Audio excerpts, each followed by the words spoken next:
Hello, ladies and gentlemen. Welcome back to Telosive Tech, live on Twitch from the new setup. Let's see if the Starlink gods will bless us today with a decent stream. Hope you guys are having a good... Oh, it's Friday. Congratulations. It's not normally Friday for me because I work on Saturdays, but Cyber Octoling stole the thoughts right out of my mouth with his Twitch Prime. Thank you, by the way. He hit a 30-month streak. How many people are past 30 months on Twitch here? That's crazy. But yeah. Basically, we got a bunch of leaks from Mr. Max Weinbach via Everything Apple Pro on YouTube. And I'm not trying to throw shade or anything, but I will just say that a lot of stuff that ends up getting reported through Everything Apple Pro from Max ends up being incorrect. It's happened a lot in the past. And that doesn't come from a recent thing. That comes from years and years of watching Everything Apple Pro and being told certain things from Max, and he's gotten some stuff right, but he's also got a lot of stuff wrong. So take everything with a grain of salt. But apparently AirTags are rumored to start at around $39. I'm not sure what they mean by around. That seems very specific. Like it's around 39. So if it ends up being 50, can he still say it's around 39? Maybe he means like by the cents, 39.99, which honestly, I really hope AirTags end up costing that much, because that would be one of the cheapest Apple new product accessories out there. The fact that Apple would make a plastic clear case that's $50, but an AirTag for $40 sounds way too good to be true, in my opinion, knowing Apple and how they like to price things because they're in the ecosystem. It's around $39 object. It's not even a geo-tracking device. It literally just is it's a puck. Apple Coin.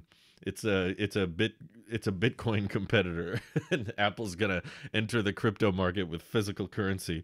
But speaking of coins, he did mention that it would be slightly larger than a 50-cent coin and around 3 times the thickness. I don't know if you guys have a lot of 50-cent coins where you come from, but that means it's going to be a pretty small. It's a tad smaller than the Galaxy Smart Tags that were unveiled recently, and that doesn't shock me. I mean, that's pretty much what we were expecting when it comes to a small portable tile that you can attach to thing.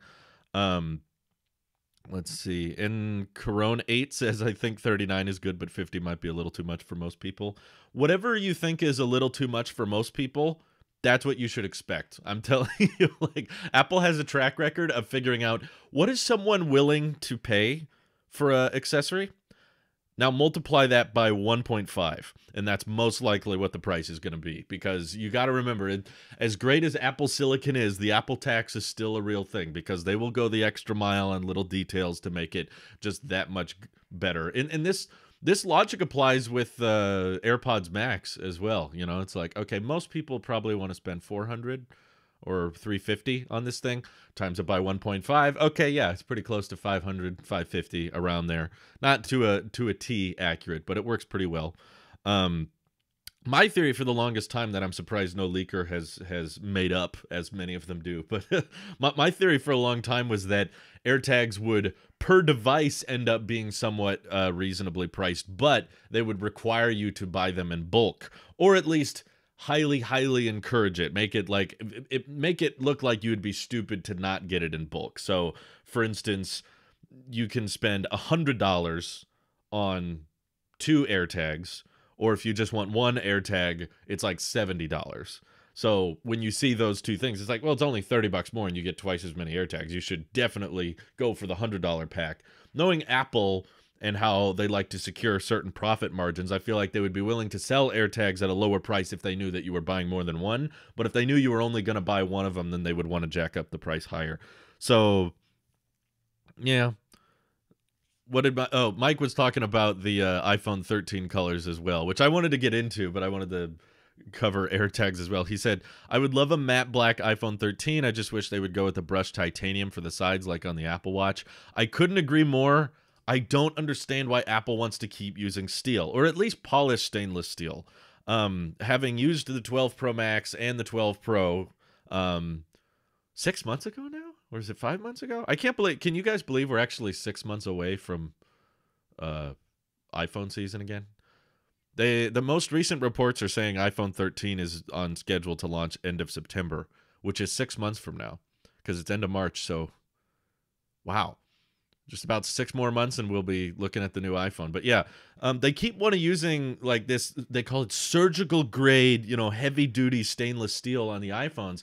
And to me, they look so horrible with the fingerprints and how they collect smudges and little oils from your hands pick up on them, compared to something like the 12 mini, which I'm still in love with because of how clean the matte finish is on the sides. I just love how simple it looks. I mean, the glass on the back collects a lot more fingerprints, but the chassis, at least, which I look at a bit more regularly, is much more matte finish. And it sounds like, at least by the most recent reports, that they want to do some kind of anti-fingerprint coating on the stainless steel.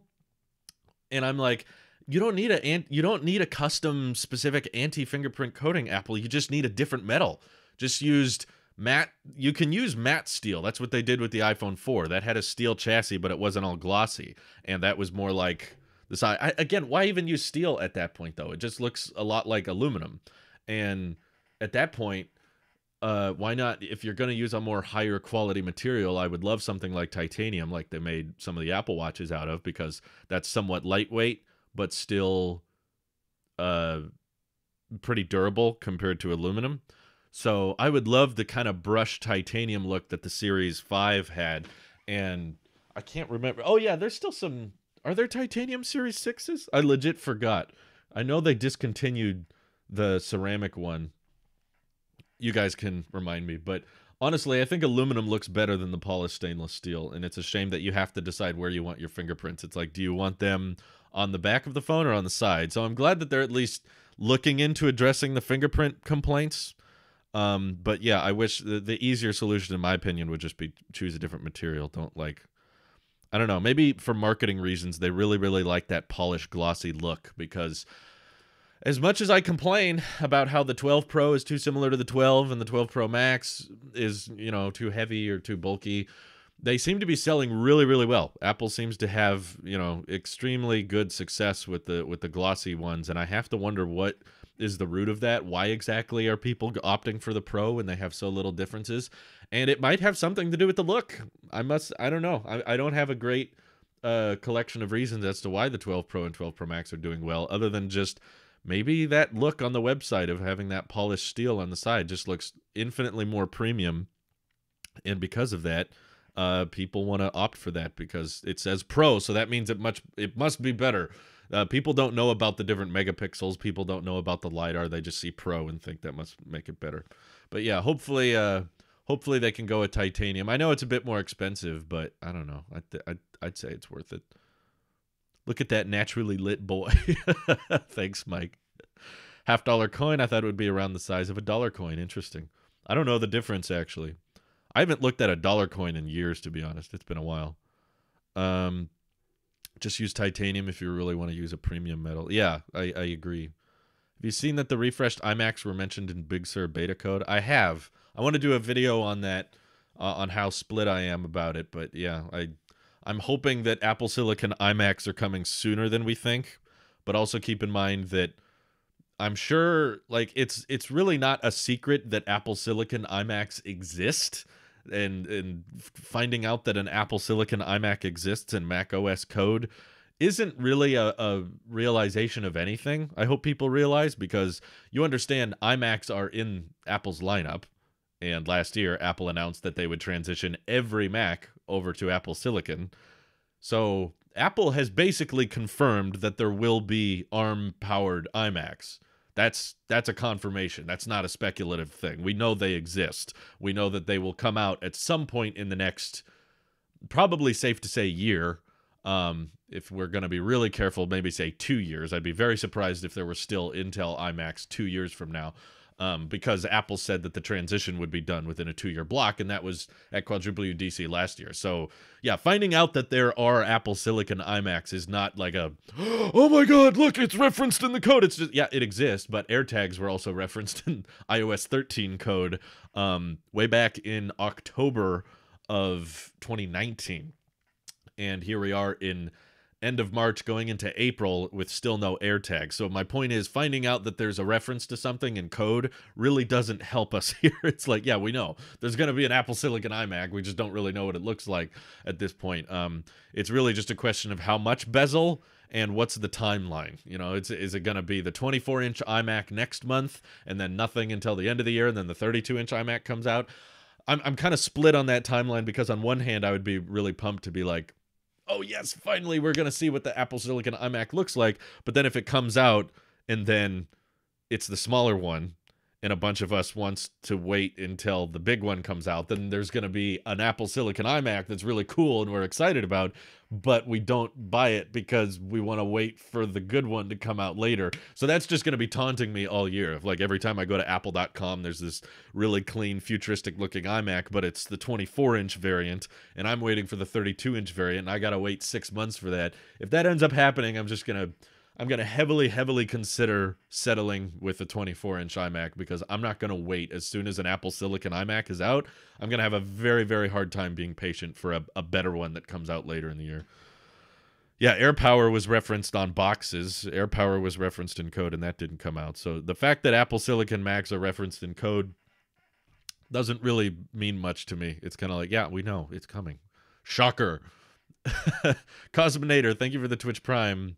Currently on a 2-month streak, says titanium would be nice. I agree. If Apple could, don't they? Apple occasionally sends out polls and things, right? They kind of send out little polls to their users, be like, oh, we want to know what you guys think of Face ID. We want to know what you guys think of this or that. I want them to poll and be like, what do you think of stainless steel on the Pro series? Be like, would you rather have titanium? And I would hit the titanium button so hard. I'd be like, yes, come on, I want this now. It would look so cool. And it would technically be lighter, because in my opinion, it's kind of a drawback. From what I recall, holding the 12 mini and 12 Pro Max, the squared off design is a little bit less comfortable, in my opinion. Some people disagree, but the squared off back cuts into my hand a tad more. And it's not like unbearably uncomfortable, like, oh my God, I can't hold this. But I noticed that the 12 mini was much easier to hold because of how light it was. Not just because of the size, but also the aluminum is way lighter. And that meant that the edges didn't cut into my hand as hard. Whereas on the 12 Pro Max, it's huge, for one. It's the biggest iPhone ever. And it's also made of steel, which is like the heaviest material you can make the iPhone chassis out of. And it's squared off in the back. So holding it didn't feel... I could have gotten used to it. I'm not saying it's unbearable. I'm just saying it definitely felt less comfortable than my 11 Pro Max. So going from that phone to the 12 Pro Max, I was like, this is kind of chonky, you know, this is kind of uncomfortable. So going with the squared off design, the 12 mini definitely sold me on the fact that it was lighter, and the chassis looked a lot cleaner. So if you're going to make a big iPhone, if you're going to have a 6.7-inch display, in my opinion, steel would be last on the list. I would have titanium as number one.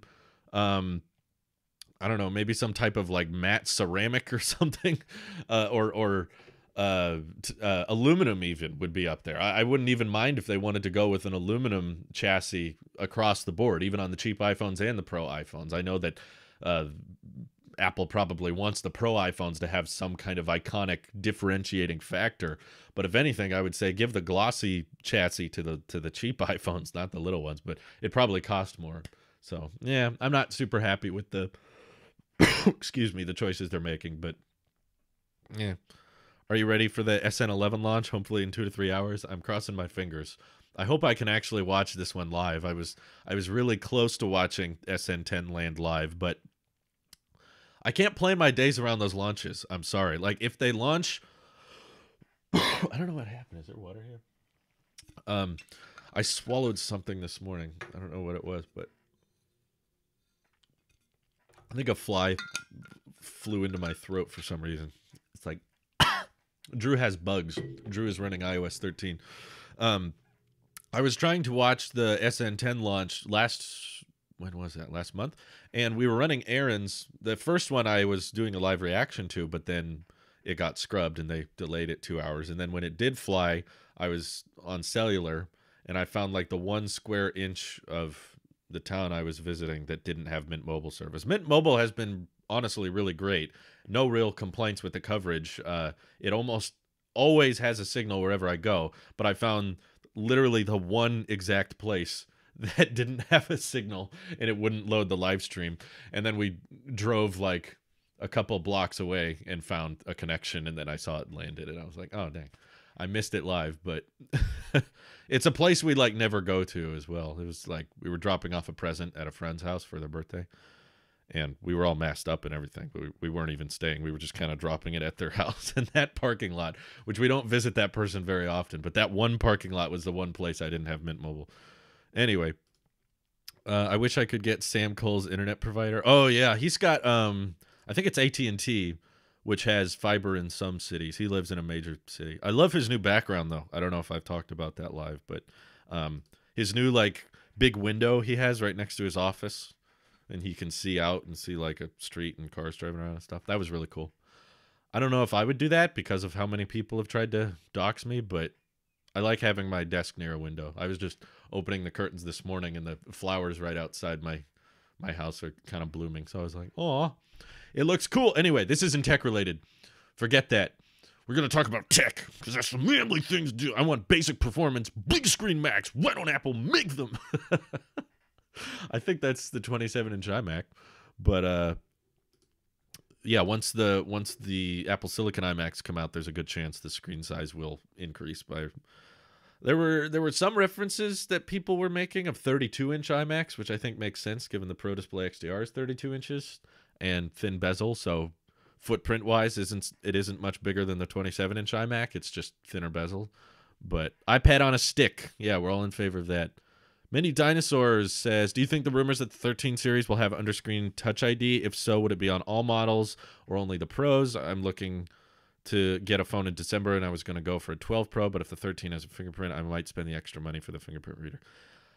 I don't know if I'm convinced it'll be underneath the display. The only reason I'm skeptical of that, I know many people have reported on it, but the problem is I remember reporting on that in 2016. No joke. Like, I remember people saying next iPhone is going to have under-display Touch ID years ago, and basically the leaks never went anywhere. Every single year it was just like, oh yeah, there might have Touch ID this year. Oh yeah, it might have Touch ID this year. Maybe this year, maybe this year.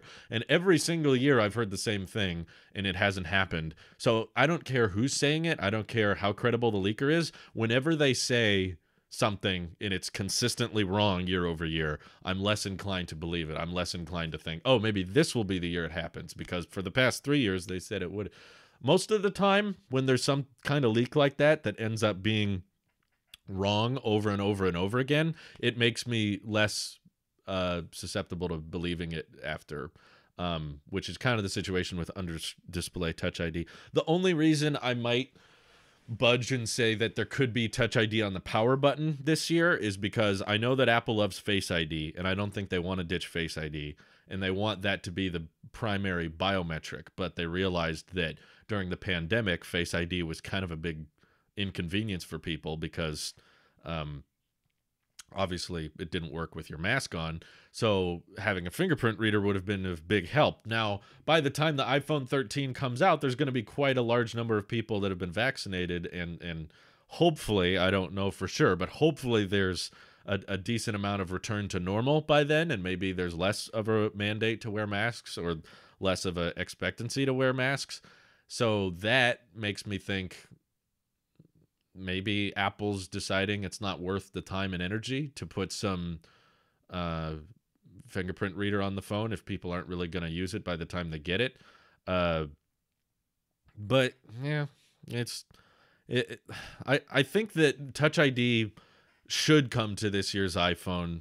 If like you were asking me if I think it's a good or bad idea, I think it's a good idea because all of the other changes rumored for this year's iPhone sounds so boring, sounds so stale, that Touch ID is the only thing that an average consumer would actually notice or care about. A smaller notch, I don't think is happening. That's what today's tech video is about, spoiler. But even if there was a smaller notch, I don't think the average consumer would care. Even if there's a better LiDAR sensor, I don't think the consumer would care. 120 hertz, average consumer wouldn't care.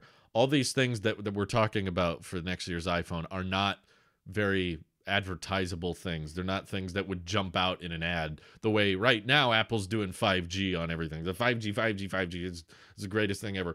And that they get to use the argument of just, it's faster, so buy it because it's faster. And it looks different. It doesn't look the same as last year's iPhone because of the chassis. So that kind of catches people's eye. But I don't think any of these other features are really going to attract that many people. So finding a decent selling point that an average consumer would notice. Touch ID, I think, is a big one. I think that there's a lot of people out there that either switch to a newer iPhone and they miss Touch ID, or haven't switched to a newer iPhone because they prefer Touch ID.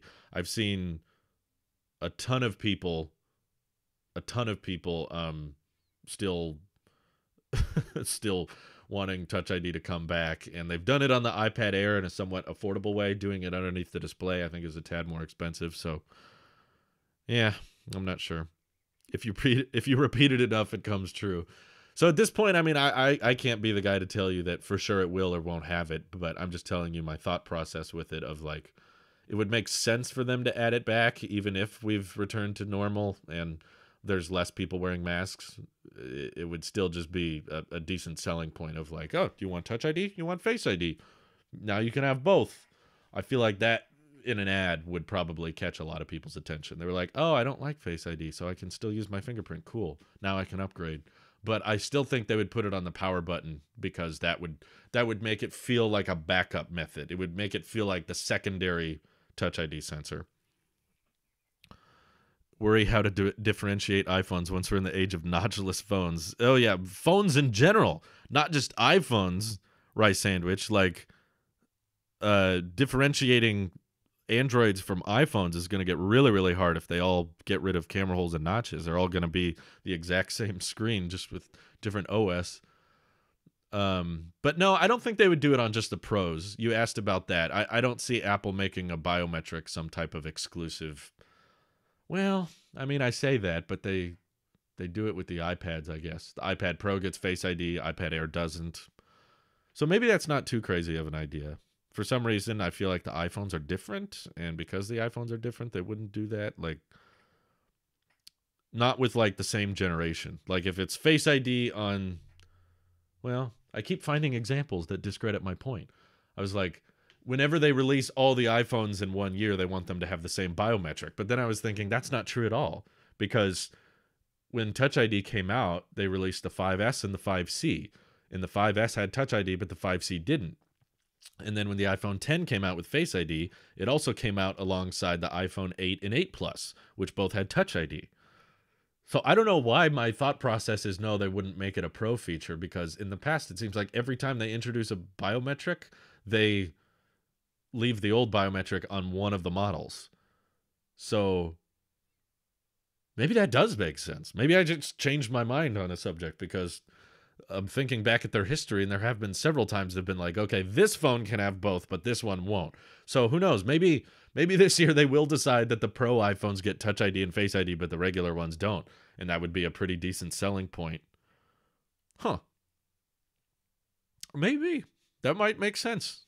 I'll be honest. I at first thought, no, that sounds stupid. But now the more I think about it, that might be a decent differentiating factor, because I don't think 120 hertz matters that much to a lot of people. Now that you say that, it seems almost more likely that Touch ID is a pro feature. Yeah. If it's more expensive and the profit margins are higher on the Pro iPhones, then yeah, why not? It kind of makes sense.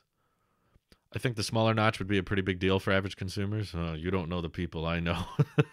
All my non-tech friends say that the black bar is too big, and my mom legit, I just asked me why the Google phones don't have a notch. You should have showed her the Pixel 3 notch. Be like, yes, they do. I don't know. I think some people might notice it, but I think that if the notch was smaller, your mom would still be complaining about it. It sounds like a your mama joke, but yo mama hates that notch. I like that. Yo mama notices that fat notch. I hope you guys understand. Yo mama jokes have nothing to do with your mother. They're just jokes. There's nothing personal. Anyway, I think that if you're complaining about the size of the current notch, you would complain about the size of the next notch. Even if they found a way to shrink it a little bit, it would still basically be it's still there. It's still an intrusion. It's still a little cutout that you'll get used to using. Um, but no, the people I know in my personal life would not give a crap if they got rid of the notch. If it was completely gone, they wouldn't notice. Legit. Yeah. Stefan says other friends of mine are like, I didn't notice it until you pointed it out. Yeah. I know a lot of people that are like that. What's a notch? What is that? What are you talking about? It's like, oh, this cutout here. And they're like, oh yeah, that's there, I guess. Scott says no one cares. I've yet to have one friend in real life say anything about it. I'm there with you too. I'm sure there's a couple people that might, kind of like N. Caron's mother, but it's very anecdotal. That's what we call anecdotal evidence. It's like saying every iPhone user I know has a broken iPhone, and that's like, okay, you live in a country where iPhones aren't very popular, and one person that you know has an iPhone and they dropped it and the glass is cracked. So you're saying iPhones are fragile because every iPhone I see has a cracked display. It's like, okay, you do, because in your position in life, there's not a ton of people to look at, and there's not a huge catalog of things to select from. So you're just seeing a very small sample size and saying, okay, they're all broken, but it's all anecdotal. But in my opinion, we have a bit more than anecdotal evidence to suggest that people don't care about notches and camera hole cutouts. The Oneplus is a great example, because this is kind of redundant because this is what today's tech video is on. But the Oneplus 7 Pro went notchless, no camera hole. It was all display. And then the following year, they went back to having a camera hole, because they decided that pop-up cameras were kind of gimmicky and the camera hole wasn't very noticeable. And even on the OnePlus 9, they still have the camera hole. So the way I see it is, like, I also think about commercials all the time. Commercials put simulated screens on smartphones constantly, and they will always like leave out the notch in different smartphone ads we see. And when they leave out the notch, I've never seen someone point that out. I mean, maybe a couple people in the tech community that are like, does McDonald's have a future iPhone? Because there's no notch here. It's like, they went backwards because OnePlus went backwards because they knew no one cared. It wasn't a big deal. Having a camera hole or having a notch of some kind doesn't make a big difference to people. In fact, their phones got more expensive and still had a camera hole compared to when their phone didn't have a camera hole. It costed less. So I think Apple knows that. OnePlus and Samsung are companies that care a lot more about tech specs and little fine print things and the screen to body ratio and all those little percentages. Apple cares very little about that. They care about the overall experience. That's why when they unveil iPhones, they don't talk about the RAM very much or the milliamp hours. They talk about how many hours of battery life, or they talk about the speed of the A14 chip, and they don't go into the tech spec thing because it's about the overall experience. And in my opinion, if they shrunk the notch this year, they would have to be acknowledging that as a selling point, as in the notch was a bad thing in the first place. So if they treat that as a selling point, that's them admitting that the notch previously was bad, or that it's worse than this year's notch. So I think that would require some type of admittance of, oh, so the true depth camera sensor is not a good thing, as in it's better if it's smaller. That means that these older iPhones aren't as good because the notch is bigger. To me, I don't think Apple will admit that. I think that they're just going to keep it until they can get rid of it entirely. I threw my iPhone down the stairs the other day to see if it would break. It's perfectly fine. Okay, don't throw it down the stairs, but I'm glad it's okay. What's your favorite smart assistant? I'll be honest, I've used all of them somewhat. I mean, I've used Siri, obviously, as an Apple sheep, but we also use Google every single day with our smart speakers. And I've used Alexa. We had an Echo Dot for a while. It's not plugged in anymore, but we used it for a couple of years. All smart assistants kind of suck. I don't follow this general trend that most of the tech community has of like, Siri's terrible, fix Siri, Siri sucks, Siri sucks. All I hear is Siri sucks. I never hear exactly what people want fixed. I never exactly hear Siri needs to do this specific thing that she can't currently do. All I hear is Siri sucks. That's all they say. They all say Siri sucks. I'm like, why does she suck? What is she? Oh, she can't do this. Ask for fat in an avocado. I asked who the 37th president is, and she didn't get it. I was like, It's always just Siri sucks. It kind of reminds me of the smartphone camera argument of like, it doesn't matter how good the cameras get each year because people are automatically going to follow and cave in onto whatever brand they know to be the better camera brand. As good as Samsung's cameras might get, people are still going to say Pixel is better. As good as OnePlus cameras may get, people are still going to say the iPhone is better. And in some instances, that may be true, but in the vast majority of circumstances, I bet the difference is barely noticeable. And I think it's kind of the same thing with smart assistants. We knew that Siri was bad at one point, so we're going to always say Siri was bad, no matter, because Siri doesn't get like major OS updates. We don't have like iOS 13, iOS 14, macOS Big Sur. We don't have like Siri 2, Siri 3. It's just perpetually updated depending on her responses because that's all internet based. So when they want to fix something, they just roll it out and we don't find out about it. They just do their best to fix it.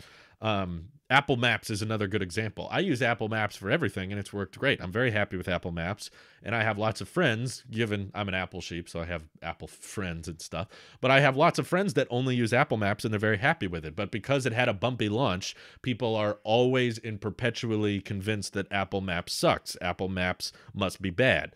It doesn't matter if they fixed it, doesn't matter if they improve some things, or doesn't matter if they even surpass Google Maps in certain categories. In fact, I know this is anecdotal and it goes against what most people say on the internet, but I've had many friends get lost or not find a specific address because they were using Google Maps, or Google Maps was more confusing or didn't know where to take them, whereas Apple Maps didn't have a problem. So that's not a, objective field test and finding out a bunch of different people's response, but I'm just saying anecdotally, I've known several friends that have gotten lost with Google Maps and not Apple Maps. So it's one of those things that I think everybody has just accepted on the internet. Google Assistant best, Alexa okay, Siri's the worst, and no one cares about Bixby. Like that's, and it doesn't matter how these things change. I'm sure Bixby has gotten significantly better, and I'm sure Bixby's probably really, really usable, but no one cares.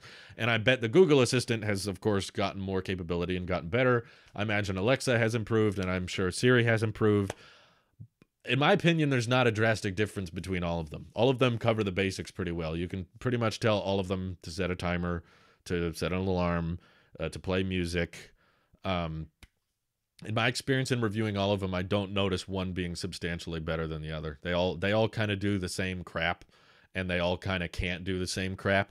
That's at least how I see all the different digital assistants, but what I will say is Google Assistant is not very good at listening, at least with our current smart speakers. We still have the Google Home Max, which has been discontinued. They don't even make that anymore. And we still have a Nest Mini and a Google Home Mini. And a lot of the time they don't hear us correctly. Whereas Siri on the HomePod was a lot better at picking us up on the first try, whereas Google was not. Which is why I kind of like the HomePod a bit more, because I was like, I feel like I only have to call out to it once. With Google, it feels like almost every time we have to call out 2 to 3 times. And I went into the settings and adjusted the sensitivity, and I turned it up the Hello Google thing to 100%. And it's still, we have to call out to it 2 to 3 times sometimes to get it to hear us. Granted, it's in the kitchen, so sometimes there's other noises and stuff, but the HomePod was much, much better at listening. But I never ran into a bunch of situations where I was like, oh, Siri can't do that. Dang it. It was just like, for what I need a smart speaker to do, they're all fine. Alexa's fine. Assistant, Google's fine. I've never really used Cortana. I don't really know. The digital assistants on desktops and laptops aren't very useful in my opinion. I can't find a bunch of use cases for them. I'm sure they're there, but I've never been in a situation where I'm like, I want to do this at my iMac or something. It just doesn't really happen that much. Let's see. Cortana doesn't even get a mention. Didn't I say Bixby and Cortana? I thought I said no one cares about Bixby and Cortana. I'm sure there's more digital assistants than that. I got one of those free Google Home Minis a few years ago, and it hasn't seen the light of day since about a month after I opened it. Smart speakers are not my thing. Yeah, they're kind of gimmicky. They kind of get old. There's a lot of people that get them and then don't do anything with them. Somewhat of a fad, but yeah, they're a good little Christmas present, birthday present type tech product. They're cheap and kind of useful on occasion. So that makes them a great thing for gifts. It's also great for including in things. Like you said, you got yours for free. I think we did too. We got our Nest Mini for being a YouTube Premium subscriber. You got to claim one for free. And we got our Google Home Mini. I think if you bought one from Walmart, they would give you like a $30 gift card. And the Home Mini was like $30. So it was like, if you buy this, you can get $30 worth of groceries at the Walmart anyway. So we were like, okay, let's just get the Mini. They just bundle them up with stuff. That's pretty much what they're good for. Stocking stuffers, that's the term. Oh man. Let's see. Google Assistant is better because it knew my lost aunt's name. What? Your lost aunt? How does it know that? For example, here in Czech Republic, Apple Maps is less accurate than Google, and a lot of Apple things not working here. I believe you. I don't know of all the different countries, but it probably depends heavily on where you are, at least. Where I am, I knew many people that would not know how to get somewhere with Google Maps, but with Apple Maps, they were fine. AirTags, hope they can finally be done. I'm so excited for us to be done with AirTags. I'm not excited for the product. I'm just excited for the leaks to stop. Feels like they've been on the could be at this event for the past 30 years, something crazy like that. Would you recommend a HomePod Mini for a small one-bedroom flat? Yeah. I mean, you don't need one. If you're asking, like, can I live without a HomePod Mini? Yeah, you'll be fine without one. But if you're looking for a smart speaker and you like Apple Music, I'm still pretty annoyed that HomePod doesn't support other streaming services, because that, I think, would open up the possibility of the smart speaker to so many different people. But like, I would love to get a HomePod Mini. I was thinking about it the other day, like rearranging my office, and I was like, oh, I guess I don't really have any smart speakers in here. And I don't really care that much about our Nest Mini and our Home Mini. We got those for free, and I'm like, yeah, they don't even sound that good. They're not that good at listening to us. HomePod Mini's only $100. Maybe I should get one, but I'm not on Apple Music anymore. I'm on YouTube Music or Spotify, most of the time Spotify. So it doesn't support either of those. And I know I can AirPlay, but that defeats the purpose. If I was just going to AirPlay, I would just get a Bluetooth speaker that's way cheaper. If I'm going to have to go into my phone and connect to the speaker anyway, there's no point in really getting a smart one. The idea, the selling point, in my opinion, of a smart speaker would be I can talk to it. I can just say, play this, and then it plays it, instead of, oh, let me pull it up on my phone and hit AirPlay and then hit connect, and then it has to load for a second, and then it connects. I'm like, it's too much. I heard that they were bringing, I know that they were bringing default music, change the default music on iOS 14.5, but I wasn't seeing that on HomePod. They were doing it on the phone. 10 bits from Matt Apple. He says, check your email after stream. I can check my email right now. It's so easy. Thanks to Starlink, who's been doing pretty well on this live stream, by the way. We've been live for 40 minutes, and we've only dropped 0.8%. Less than 1% of the frames have been dropped during the stream. How does it look? Do I look okay? Do I sound okay? Do I look crappy? I lowered the bitrate just a tad to see if that would help with stability, and it seems to help quite a bit. So, if I lose my Apple device, I can find them through AirTags, but how can I find my AirTags if I lose them? Wait, what? No. Starlight, you're missing the point. You don't use AirTags to find your Apple devices. You find your Apple devices through the Find My app. It's pretty simple. If it has Wi-Fi of some kind, or they can encryptedly ping other Apple devices, they will let you know the last known location, and it'll point that out in the Find My app. Whereas AirTags, you attach to something that's not smart, not an iPhone, not an iPad. You attach the AirTags to a bicycle or a briefcase or your shoes, or I don't know, put it in your car if you want, and it will encryptedly ping other Apple devices with an ultra wideband chip, and you'll be able to locate that device and see where it shows up in the Find My app. You can put it on your keys. I forgot about keys. I don't know why I forgot. You will be able to get HomePod Mini for $20. I don't want a HomePod Mini. That's my point, Matt. My point is, as long as it doesn't support the streaming services I'm using right now, it's kind of unnecessary because I would just have to AirPlay to it. And if I have to go into settings to connect to it, I would rather just get a $20 Bluetooth speaker that will probably sound just as good, if not better. Looks good. Starlink seems like a nice option. Will only get better. It is getting better. This is the most stable live stream we've had in a while. People saying it's awesome, looks good. You look pale. Longest dropout was about a second. I look pale, but that probably has more to do with the lighting. I don't think that has to do with Starlink. I have discovered the manual aperture on my lens. I forgot I can change that. But yeah, a lot of people were complaining about the lights flickering in the back, which was because of the shutter speed. For some reason, the Blackmagic Pocket Cinema camera, it's a great camera, but it doesn't, I can't seem to find the auto ISO option. In other words, like dynamically adjust the ISO as the lighting changes, because I'm using natural lighting. So as the day goes on, it gets brighter, and I want to be able to, for the camera to adjust so I don't look overexposed. The only thing it does have is shutter. It'll automatically adjust the shutter speed of the camera, but when the shutter speed gets really, really low, then that's when the lights flicker, because the refresh rate of the lights is, you know, less or more of that than what the shutter speed is. So that's what was causing the lights to flash in the background. So I raise up the shutter speed, but now, of course, it's too bright, and I lower the ISO as much as I can, but again, I have to do that manually, so I have to pick up the camera and change the ISO each time. So I was like, how do I adjust the lighting without having to pick up the camera each time? Well, I forgot. This lens has the automatic iris on it. So this is what the iris looks like fully open, which is too bright. But if I do this, it's fine. That's probably a little too dark. I'll go one notch up there. Perfection. So now I don't have to pick up the camera. I can just adjust it. But this is a little too close for my liking, to be honest. It's a little too cropped in. I've arranged it on my desk the best I can. I don't think I can push it back any further, but the lens does cut in a bit more. I'm thinking about getting an ultra wide lens so that it's more wide angle and my face isn't so close to the camera, but they're kind of pricey and I'm kind of cheap. It's not going to make a huge difference on the content. It would just be a slightly different angle. People would go, and then keep watching. So I don't know if that's worth $200 or whatever. Starlight of the Galaxy says orange or black iPhone 13 Pro Max. For me, I don't know. I'm not a huge orange fan, but the leak itself from Max Weinbach through Everything Apple Pro was saying that they were experimenting with some type of orange color that would almost look more bronze.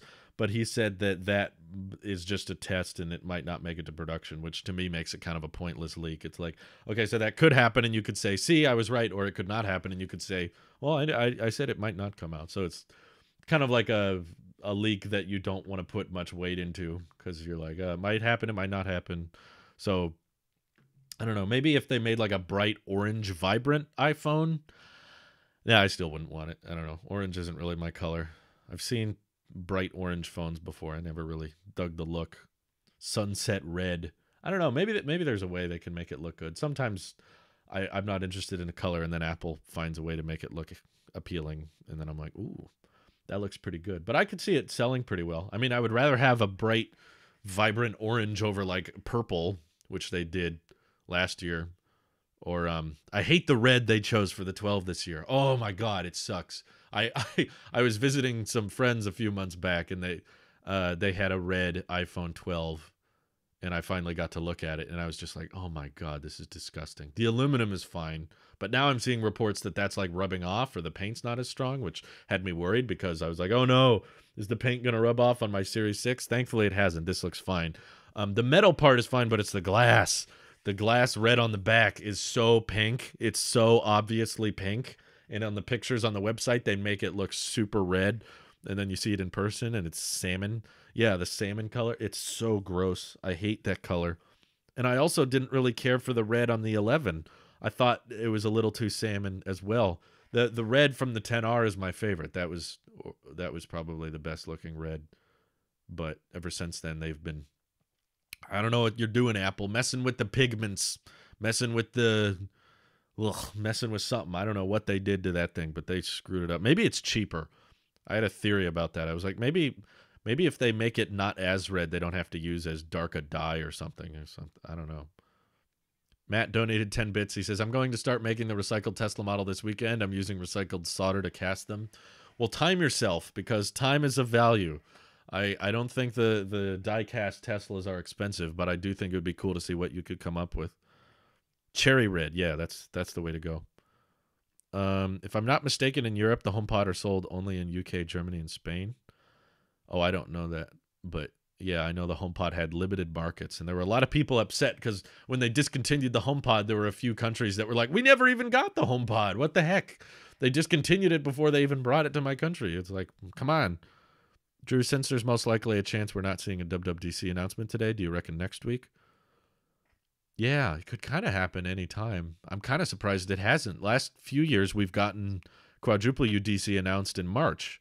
And March is almost over, and we still haven't had it. So, yeah, next week I wouldn't be shocked by. I'm more shocked we haven't got it now. So I'm kind of saying, like, anytime Apple.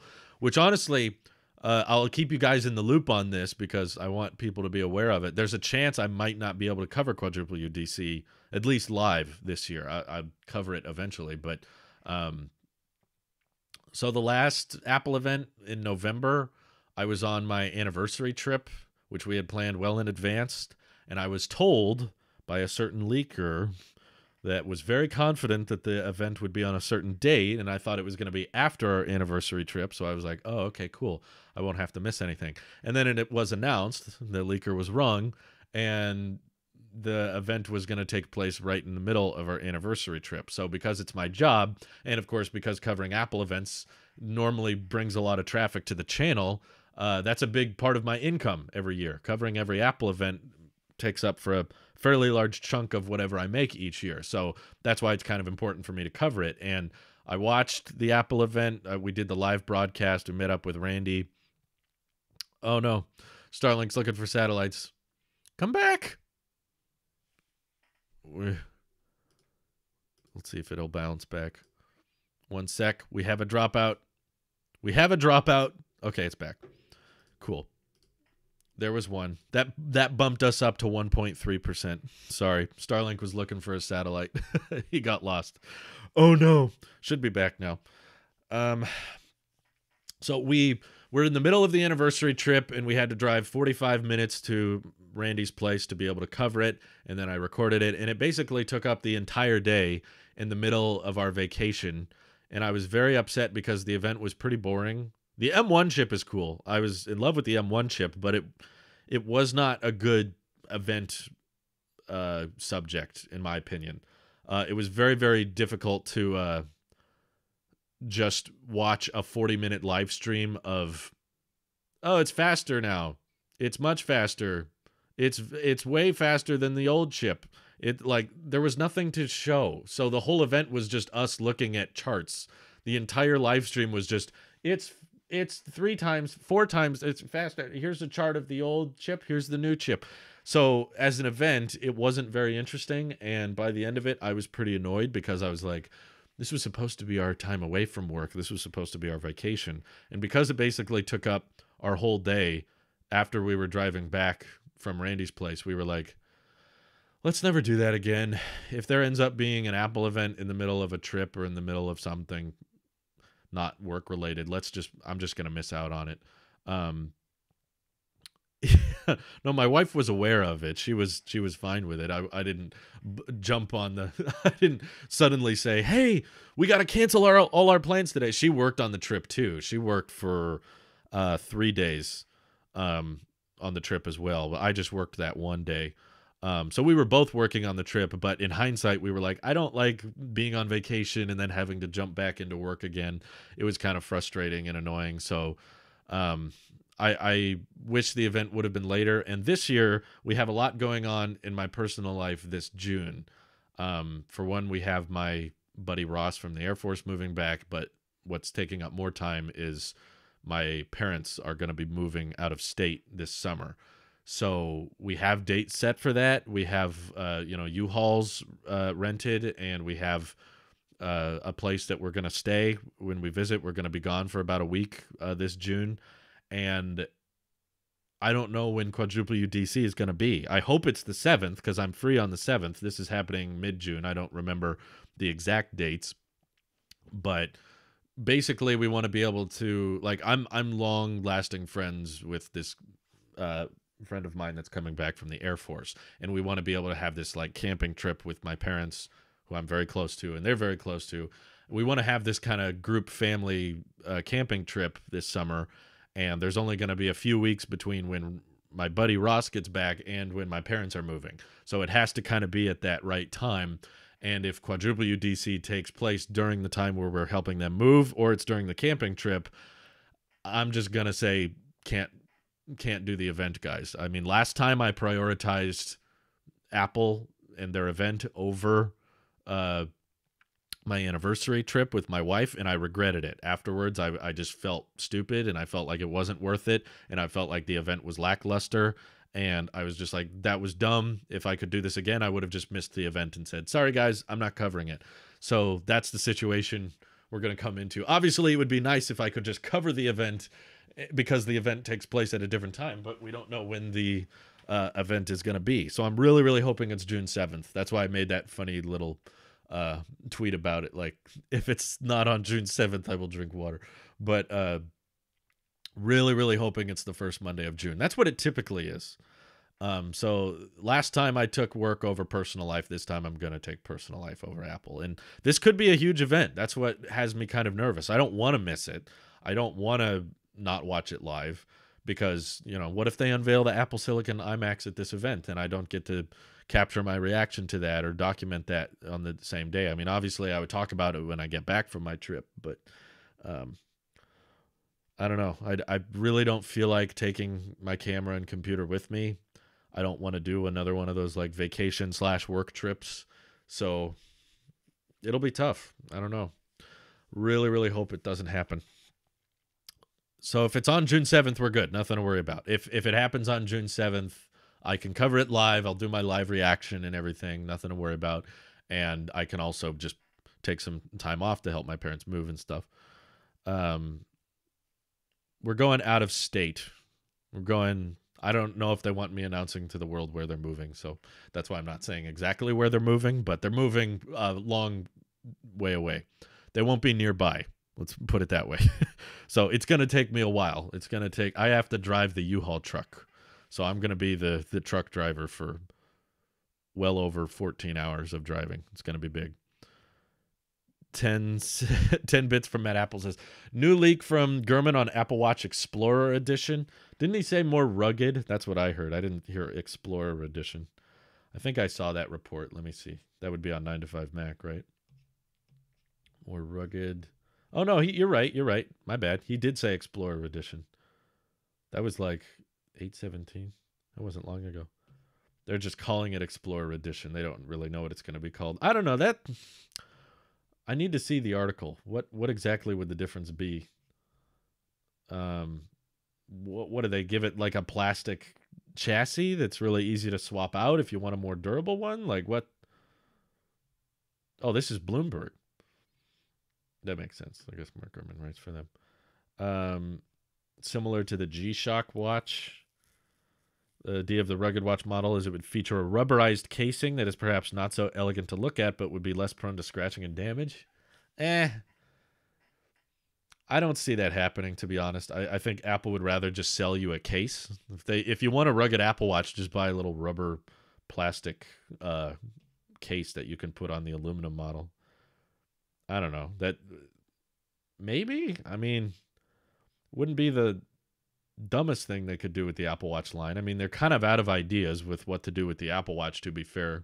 There's fairly little changes they can do with the Series 7 aside from update the design, but there's no leaker saying they want to update the design. It's just going to be another health sensor, glucose monitoring. Yay! Another health feature that hardly anyone will use. And it's not that accurate in the first place. So I guess maybe if they don't know what to do, they're just like, okay, let's make an Explorer Edition. Some kind of rubberized casing. I don't know. It just doesn't sound like Apple. It doesn't sound like something they would want to make. A super durable watch. I know some people would want it, but I think Apple's would just get a case. Seems like it would complicate manufacturing unnecessarily. I don't know. Mike says, what would make you excited about Google products again? Again? That would imply I was excited for Apple products, Google products at one time. Have I ever been excited about Google products? I don't know. I'm kind of happy with where they are now. I don't know if Apple can do anything to make me excited other than Apple Silicon and the Mac. Other than that, the iPhones don't have me very excited, and the iPad rumors don't have me very excited. It's like mini LED. Someone was asking earlier if I plan on getting the new iPad Pro. I'll definitely review it, but no promises on keeping it. I don't think it'll be that much different from my current one, but I did a whole video on 3 things that would happen in order for my iPad to replace the iMac. And I don't think those things are going to happen, but I put them out there just so you guys know. Like, this is things that would matter to me. And if those things don't happen, very unlikely that I'll keep the new iPad Pro. But I'll at least review it for you. I want to see what the mini LED looks like. Maybe I look at mini LED and go, oh my God, this is so beautiful. I can't live without it. But I don't think that'll happen. But yeah, iPhones don't have me very excited. Google, what could make me more excited about? I don't know. I mean, I think they took the right approach. I feel like they listened to what people were saying of like, if you're going to brag about not having hardware, which is what Google was doing with the Pixel line a lot, they were like, we don't need a dual camera. We don't need this. We don't need this. But then still charge flagship pricing. I was like, if you're going to brag about lack of hardware, you should be doing that on budget phones. You should be like, our artificial intelligence and our machine learning are so good that we can make a really affordable phone have flagship level camera quality or flagship level performance or a flagship level display. And that's basically what they did. We were saying for years, Pixel phones are too expensive. They can't even compete with other Androids, let alone iPhones. And they don't have that many unique, compelling features. And all the things they brag about are software related. So you can't really justify a really high priced item if it's all just software advantages, not hardware advantages. So, and they also always released them at the worst time. They were always releasing the Pixels like right before the Snapdragon chip got updated. So they were always like instantly dated a couple months after they launched. So they listened and they decided to start making more affordable phones like the Pixel 3a and the Pixel 4a. The 4a was great. I legitimately recommended that to several people in my personal life. I was like, if you're not into iOS, I'm going to recommend the Pixel 4a. That's like a super affordable but very premium phone experience. The display is good. The camera's good. Those are kind of the 2 pivotal points. The battery life was pretty good. Those are kind of things that a lot of people care about. I don't know too much about how poorly it ages. It might have aged really bad, but kind of all Android does, really. I mean, compared to an iPhone. I mean, yeah, an Android phone's not going to age as gracefully, but they did what I think they should have done, which is make flagship level experiences in an affordable iPhone. $350 was an insanely good deal. So that's something that if you want to counter argument for iOS, if you want to say that iPhones are overpriced and expensive, the Pixel 4a is a great example of that. It's like, yeah, I mean, for a $350 phone, you cannot get an iPhone that has that kind of display and takes pictures that are really, really good. I mean, the iPhone SE is pretty close, but even that's more expensive, and the display looks way worse, and it's a very dated design. But the chip is much better, I get, but a lot of average consumers don't care that much about the chip. I mean, personally, as an Apple sheep, yeah, I would much rather use an iPhone SE over a Pixel 4a just because it has iOS, and I can use an Apple Watch with it, and I care about AirDrop and the ecosystem, and that type of thing matters to me. But there's a ton of people out there that doesn't matter to them.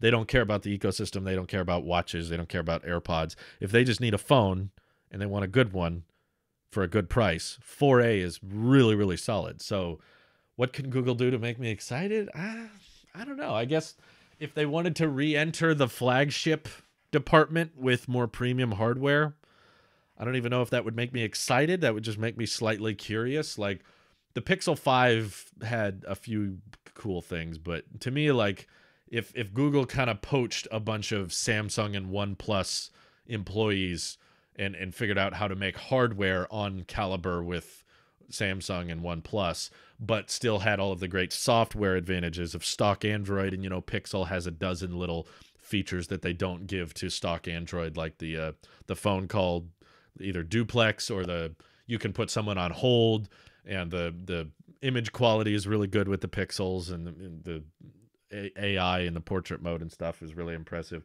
If they could do all that on a really high-end phone that also had, like, you know, no notch, really tiny camera hole or no camera hole, 120 hertz, super fast charging, super fast wireless charging, and Google starts developing their own custom silicon, I would say that would maybe somewhat get me excited, because I've always felt like Samsung and OnePlus are kind of the kings of the Android market, at least in the US. I know it's different in China, but in the Android market here in the United States, your best Android to go with is either going to be some type of Samsung or some type of OnePlus. With Samsung, you might get much better value with the fan editions, but with OnePlus, like, their flagships are amazing.